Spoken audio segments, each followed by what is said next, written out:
కదిరి నియోజకవర్గ ప్రజలందరికీ కూడా మహాత్మా గాంధీ గారి జయంతి ఉత్సవ శుభాకాంక్షలు.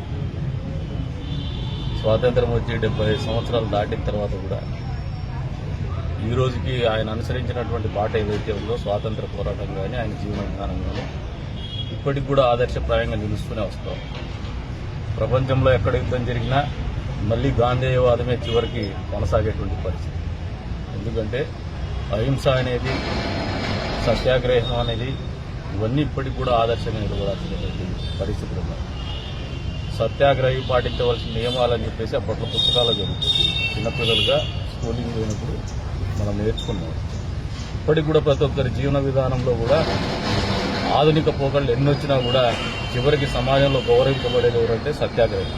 అంటే ఆయన ఆలోచించిన విధానం కావచ్చు, ఆయన జీవన విధానం కావచ్చు, ఇప్పటికీ కాదు మానవాళి ఉన్నంత వరకు కూడా ఆదర్శప్రాయంగా కొనసాగేటువంటి పరిస్థితులే ఉంటాయి. కాబట్టి ఆయన అందరికీ కూడా ఆదర్శనీయుడు. కేవలం భారత జాతికి మాత్రమే కాదు, ప్రపంచ దేశాలకు కూడా ఆదర్శనీయుడిగా వెలుగొంటాడని చెప్పేసి కూడా సందర్భంగా తెలియజేస్తుంటూ మరొకసారి మహాత్మా గాంధీ గారితో పాటు లాల్ బహదూర్ శాస్త్రి గారి శుభాకాంక్షలు కూడా నియోజకవర్గ ప్రజలందరూ.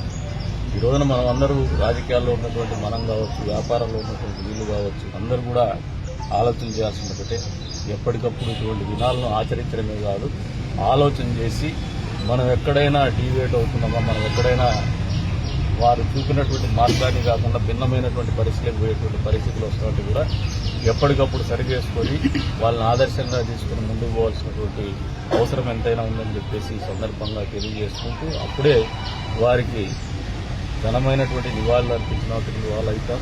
వాళ్ళు ఏ కాన్సెప్ట్ అయితే ఆ రోజున సర్వం త్యాగం చేసి పోరాడి దేశాన్ని స్వాతంత్రం తీసుకొచ్చున్నారో అప్పుడే వారికి వాళ్ళ ఆలోచనకు నిజమైనటువంటి నివాళులు అర్పించినటువంటి వాళ్ళమే కాదని చెప్పేసి కూడా ఈ సందర్భంగా తెలియజేసుకుంటూ మరొకసారి నియోజకవర్గ ప్రజలందరికీ కూడా మహాత్మా గాంధీ గారి జన్మదిన శుభాకాంక్షలు, లాల్ బహదూర్ శాస్త్రి గారి జన్మదిన శుభాకాంక్షలు, దసరా శుభాకాంక్షలు.